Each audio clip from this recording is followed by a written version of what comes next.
बड़ी डेवलपमेंट ये हुई है कि अनयूजुअल गैर मामूली सफारतकारी का एक अंदाज़ है, और वो ये है कि एक तो कल जो है ना वो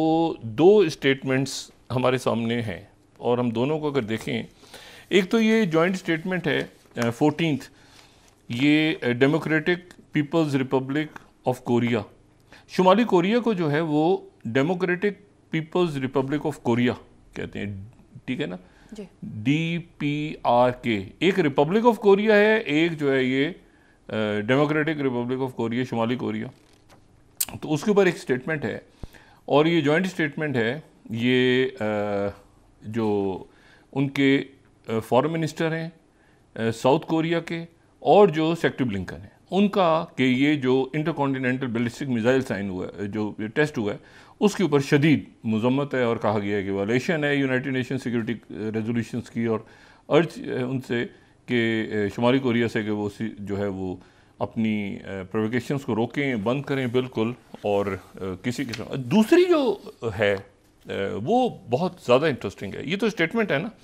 लेकिन उसके साथ जो दूसरी जो प्रेस ब्रीफिंग हुई है वो 2+2 है, और वो है, अगर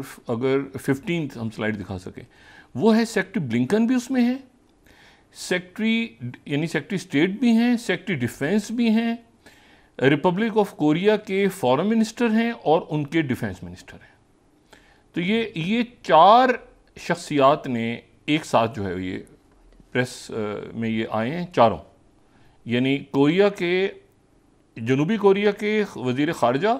और जनूबी कोरिया के वज़ीर दिफा, और साथ ही अमेरिका के सेक्रेटरी ख़ारजा और अमेरिका के सेक्रेटरी दिफा। तो ये जो प्रेस ब्रीफिंग है ये बड़ी इंपॉर्टेंट है इस वक्त, और उसमें जो है उन्होंने ये जो बात की है, और उसका जो स्टेटमेंट है उसमें एक दो बातें इंपॉर्टेंट। पहली तो वो बात ये कह रहे हैं कि इसमें जो है वो वही कह रहे हैं कि जी ये इन सोल्जर्स के पास जो हैं ये मौजूद हैं, और अगर ये आ गए तो ये एक लेजिटिमेट मिलिट्री टारगेट्स होंगे यूक्रेन के अंदर ही पहुँचे तो एक ये निशाना बनेंगे, ठीक है, ये इनके फौजी शुमाली कोरिया के। दूसरी बात जो है वो कह रहे हैं कि 10,000 तकरीबन 10,000 सोल्जर्स हैं, और उसमें से तकरीबन 8,000 जो हैं वो कर्स के इलाके में जो बैटल ग्राउंड है वहाँ पर वो आ गए हैं। लेकिन ये है कि ये अभी तक हमारे पास ऐसी कोई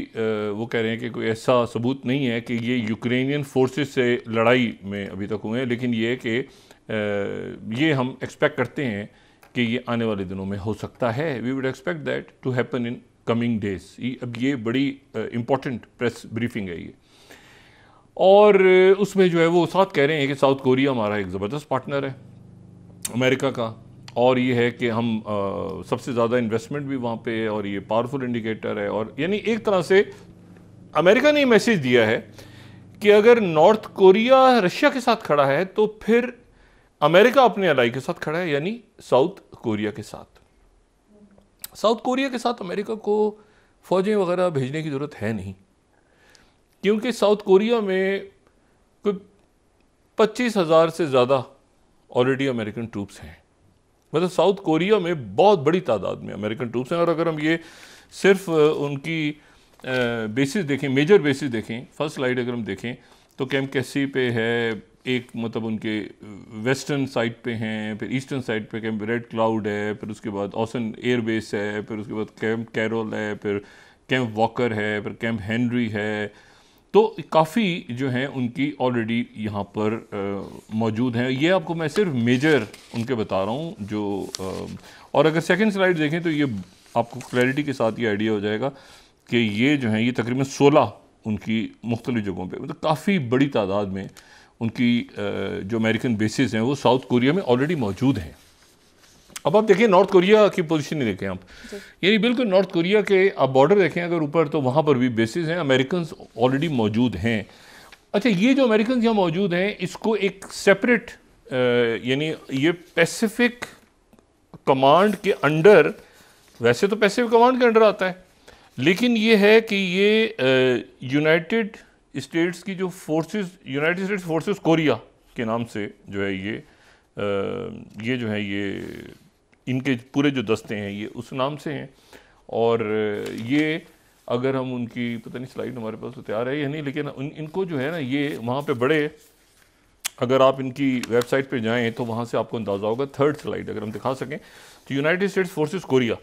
यूनाइटेड स्टेट्स फोर्सेस कोरिया, ये कहते हैं फाइट टुनाइट। ये जो यूनाइटेड स्टेट्स फोर्सेस कोरिया, ये प्रॉपर इस नाम से ये फ़ौज है, और ये जो है ये फिर इंडो पैसिफिक कमांड के अंडर आती है। लेकिन एक प्रॉपर जो है ये कमांड मौजूद है 57 से, जो 53 में ख़त्म हो गई थी कोरियन वॉर, अमेरिकन रह गए थे वहाँ पे पीछे बेसिस पे, लेकिन जो प्रॉपर कमांड की फॉर्मेशन उनकी हुई वो 57 में प्रॉपर एक नाम दिया गया, और वहाँ बड़े सीनियर अहदेदार मौजूद हैं। तो वहाँ पे ना वेपन्स का कोई इशू है ना बाकी कोई, जो ऑलरेडी मौजूद हैं। ऐसा नहीं है कि अमेरिकन आएंगे, अमेरिकन मौजूद हैं वहाँ पे साउथ कोरिया में। और जो शुमाली कोरिया है, जहन में रखें कि उसको अमेरिका तस्लीम नहीं करता, कनाडा भी नहीं करता, उसको बरतानिया भी नहीं करता, उसको जापान भी नहीं करता तस्लीम, उसको बहुत से यूरोप के मुल्क नहीं करते, इटली फ्रांस ये मुल्क तस्लीम नहीं करते, लेकिन बहुत से मुल्क करते हैं। शुमाली कोरिया को बहुत से मुल्क करते हैं। इंडिया के भी किसी न किसी लेवल पे एम्बेसडर तो नहीं है, लेकिन एक डिप्लोमेटिक रिलेशंस इंडिया के हैं। चाइना, रशिया, पाकिस्तान के भी एक लेवल पे, एक ख़ास सतह पे जो है वो शुमाली कोरिया के साथ डिप्लोमेटिक रिलेशनशिप है। साउथ कोरिया के साथ भी है, नॉर्थ कोरिया के साथ, तो एक बहुत बड़ी तादाद है दुनिया के मुल्कों की जो तस्लीम करती है। और यूरोप के अंदर भी बहुत से मुल्कों के उनके साथ एक ख़ास लेवल पे डिप्लोमेटिक कॉन्टैक्ट्स हैं, जिसमें स्वीडन भी है, जो फिनलैंड है, ये सारा पूरा EU के ज़्यादा मुल्कों के नहीं है, लेकिन वो ह्यूमैनिटेरियन एड और बाकी सारे, इवन ताइवान जो है उसका भी एक लेवल पे उसने अपने आप को रखा हुआ है शुमाली कोरिया के साथ, हालांकि वो देखा जाए तो जनूबी कोरिया की तरफ उसको होना चाहिए। अब इसमें जो इंटरेस्टिंग जो डेवलपमेंट है वो ये है कि एक तो ये प्रेस ब्रीफिंग बड़ी इंपॉर्टेंट हुई कि इन्होंने, अमेरिका ने कहा कि हम साउथ कोरिया के साथ करें, नॉर्थ कोरिया जो है वो रशिया के साथ खड़ा है, रशिया जो है ईरान के साथ खड़ा है। तो ये अब पूरा एक ग्लोबल लेवल पे आपको एक जंग कह लें, उसके थिएटर्स कह लें, जो भी कह लें, वो सारे ये थिएटर जो है ना इसलिए है कि देखें ये चाइना के साथ जो हुआ ना इंडिया का मामला, तो इंडिया अपनी फ़ौज को पूरे रिस्ट्रक्चर, पहले हम डिस्कस कर चुके हैं, वो भी वो थिएटर्स वगैरह मुख्तलिफ बना के पूरे कि आगे जंगें किस तरह से होंगी, तो वो इंडिया भी अपनी फ़ौजों की रीस्ट्रक्चरिंग दोबारा कि कौन सा थिएटर कहाँ पे होगा, ये बात हम पहले डिस्कस कर चुके हैं जब ये प्लान आया था, तो वो उस पर काम हो रहा है वहाँ पे। तो ये अब चूँकि नए महाज हैं, नई तरह की जंगें हैं, तो जाहिर है कि उस थिएटर्स, नए थिएटर्स बन रहे हैं। लेकिन जो एक इंटरेस्टिंग डेवलपमेंट हुई है वो हुई है वाशिंगटन में चाइनीज़ एम्बेसडर के घर पे, चाइनीज़ एम्बेसडर के घर पे। और वाशिंगटन में चाइनीज़ एम्बेसडर के घर पे गए हैं, एक तो कर्ट कैम्पबेल गए हैं जो कि नुमाइंदा खुसूसी हैं ईस्टर्न एशिया और पैसिफिक रीजन के सारे, और साथ यूरोप के भी डिप्लोमेट्स गए हैं। और चाइना के एम्बेसडर के घर पे मीटिंग हुई है वाशिंगटन में, और उस मीटिंग में अमेरिका ने, ये जो मैंने कहा था गैर मामूली सफारतकारी हुई है, ये गैर मामूली, अमेरिका ने चाइना से कहा है कि आप नॉर्थ कोरिया को रोकें कि वो रशिया के साथ ना जाए। अमेरिका ने चाइना से कहा है कि आप नॉर्थ कोरिया जो आपके ऑर्बिट में या इन्फ्लुएंस में आता है, स्फीयर ऑफ इन्फ्लुएंस में, और आपका साथी है, उसको आप मना करें कि वो चाइना की मदद हासिल की अमेरिका ने नॉर्थ कोरिया पे दबाव डालने के लिए। अच्छा, और इसमें जो है, इसमें जो इंटरेस्टिंग बात हो रही है वो ये है कि तो खामोशी तोड़ें, यानी अगर मैं एसोसिएटेड प्रेस की वो देखूँ ना 19th, तो US calls on a silent China, यानी खामोश क्यों बैठे हुए, उठो जागो, देखो क्या हो रहा है, ये रशिया और नॉर्थ कोरिया के दरमियान जो ये क्या है, इसको देखो। अच्छा, तो अच्छा फिर जो US डिपार्टमेंट ऑफ डिफेंस है ना 20th, उन्होंने सेपरेट अपना एक उनकी स्टेटमेंट आई है लॉयड ऑस्टिन की और उनकी, North Korean soldiers 20th slide, North Korean soldier likely to enter Russian war on Ukraine. अच्छा, अब ये जो है ये बड़ी इंटरेस्टिंग बात है। अच्छा, साथ ही उन्होंने कहा है कि जो प्रेस कॉन्फ्रेंस हो रही थी तो उसमें लॉयड ऑस्टिन ने और सेक्रेटरी ब्लिंकन ने और सेक्रेटरी डिफेंस ने कहा है कि अभी तक कोई एविडेंस हमारे पास नहीं है कि रशिया जो है नॉर्थ कोरिया को ये इंटरकॉन्टिनेंटल बैलिस्टिक मिसाइल टेक्नोलॉजी देने में कोई मदद दे रहा है। लेकिन उन्होंने तो रेस्ट कर लिया, अब कैसे हुआ क्या हुआ ये तो बात की बात है सारी, लेकिन ये है कि ये अब एक नया इशू यहाँ पे खड़ा है। चाइना से रिक्वेस्ट की है, चाइना से रिक्वेस्ट करना जो है ना, ये बड़ी इम्पोर्टेंट बात है कि चाइना से उनकी रिक्वेस्ट उन्होंने की है कि आप जो है वो नॉर्थ कोरिया पे दबाव डालें। अच्छा, अब चाइना जो है वो, उनकी तरफ से कोई रिस्पांस नहीं आया अभी तक, उनकी तरफ से कोई रिस्पांस नहीं आया। लेकिन अमेरिकन का पॉइंट ऑफ व्यू ये है कि देखें जी, ये यूक्रेन की लड़ाई है और चाइना एक पीस प्लान के साथ,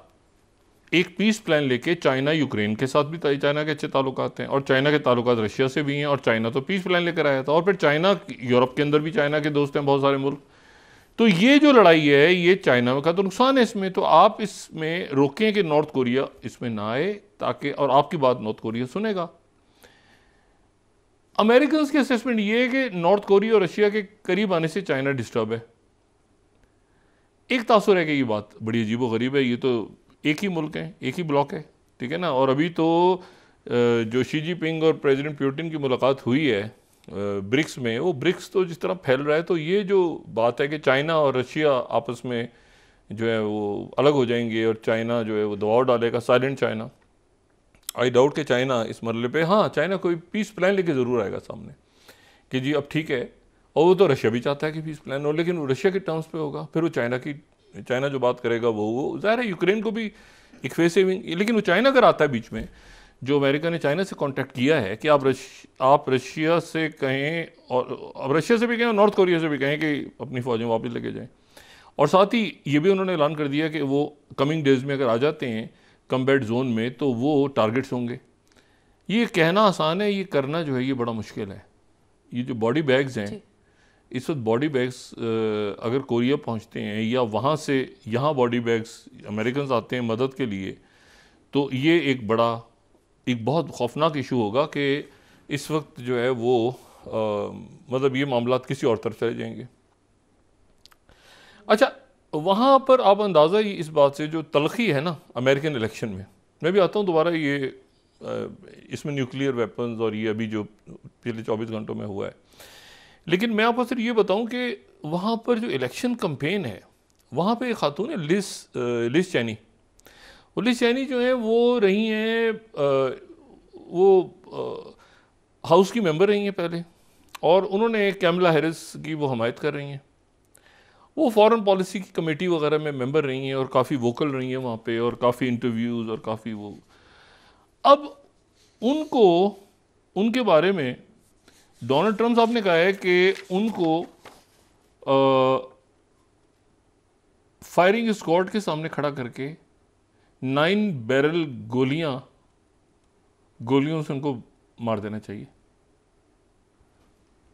ये मैं राइटर्स कोट कर रहा हूँ, 26। अब आप मुझे बताएं कि ये किस जगह पे ये इलेक्शंस की मुहिम है, ये क्या है। 26 टर्म सजेस्ट कि Liz Cheney should face firing squad, उनको फायरिंग स्क्वाड के सामने खड़ा करके मार देना चाहिए। यानी ये अजीब व गरीब बात है। और जो वॉशिंगटन पोस्ट है वो इसको कह रहा है कि वॉर हॉक जो लिज चैनी है वो girls trained on her face, वो उसके चेहरे पे ट्रेनिंग होनी चाहिए बाकायदा फायरिंग स्क्वाड के, वो खड़ा करके ना उसके चेहरे पे ट्रेनिंग होनी चाहिए। अब ये मुझे बताएं कि ये क्या है। न्यूज़ वीक, ट्रम्प सेज कि war hawk Liz Cheney should have guns trained on her face. अच्छा, ये अब जो है इसके ऊपर खैर लिज चैनी ने भी रिस्पॉन्ड किया है, उन्होंने कहा है कि ये तो थ्रेट है, कैमला हैरिस ने भी कहा ये थ्रेट है, सब कुछ है। वो टकर के साथ इंटरव्यू में उन्होंने बात की, उन्होंने कहा ये तो वॉर हॉक है और इसको क्या पता कि जंगों का नतीजा क्या होता है, और इसका कहना बड़ा आसान है और ये जिम्मेदार है, इसको तो खुद फायरिंग स्क्वाड के साथ जो ये वॉर क्रिमिनल बड़ा। अब ये इलेक्शन का, इससे आपको अंदाज़ा हो रहा है कि वहाँ पे इलेक्शन किस पिच के ऊपर इलेक्शन की कैंपेन हो रही। तो ये, और एक सवाल ये भी है कि इलेक्शन का रिजल्ट जो है क्या ट्रम्प मान लेंगे, क्या ट्रम्प इलेक्शन का रिजल्ट तस्लीम कर लेंगे अगर उनके खिलाफ आया। लेकिन फिर ये कि उनका ऑप्शन क्या है, और अगर वो नहीं तस्लीम करते जिस फेज़ में वो जा रहे हैं और जो बातें कर रहे हैं, और बिल्कुल मार्जिन वो 45-47 वाला चक्कर चल रहा है चक्कर, तो वहाँ पर भी तो ये 45-47 के चक्कर में पता चला 2 बैलेट बॉक्स उधर खुल गए, 2-4 डब्बे इधर खुल गए, इधर हो गए, तो और वो उन्होंने कहा कि ये डब्बे खोलो, ये खोलो, फॉर्म 45-47 उधर खुल गए, तो उसके नतीजे में वही सूरत हाल बनेगी कि वो इलेक्शन का रिजल्ट नहीं मानेगा ट्रम्प। और ट्रंप ने, अब फ़र्ज़ करें अगर इलेक्शन का रिजल्ट, वो पहले भी नहीं माना था, ट्रंप ने तो नहीं माना था, वो तो उसके बाद कैपिटल हिल हुआ था, ये सारा कुछ हुआ था। तो बात ये है कि अगर जो है वो ट्रंप नहीं मानते इलेक्शन के रिजल्ट को, और इतना क्लोज अगर चल रहा हो, इतना क्लोज चल रहा हो कि 48 और 47 और ये सारा, तो फिर क्या सूरत हाल बनेगी। तो ये अमेरिका उसके लिए भी तैयार हो रहा है सिक्योरिटी, लेकिन फिर अंदर भी तकसीम है, उनकी सिक्योरिटी फोर्सेस में तकसीम है, उनके जो बाकी हर जगह पर ही इतना क्लोज मार जाए तो पूरी कौम तकसीम हो जाती है और हाईली चार्ज है, पोलराइज है। अब दुनिया भी इसके लिए तैयार हो रही है कि भाई ये वहाँ पर जो इलेक्शन से लेके और इलेक्टोरल कॉलेज की 17 दिसंबर की मीटिंग और उसके बाद फिर जो इनॉग्रल सेरेमनी होगी, तो उस तक ये कौन से इवेंट्स अगले 1.5-2 महीनों में होते हैं, उसमें पाकिस्तान के अंदर भी इवेंट्स, हर मुल्क में, हर जगह, पूरे खत्ते में वो काम बहुत अजब अंदाज में जा रहा होगा ना।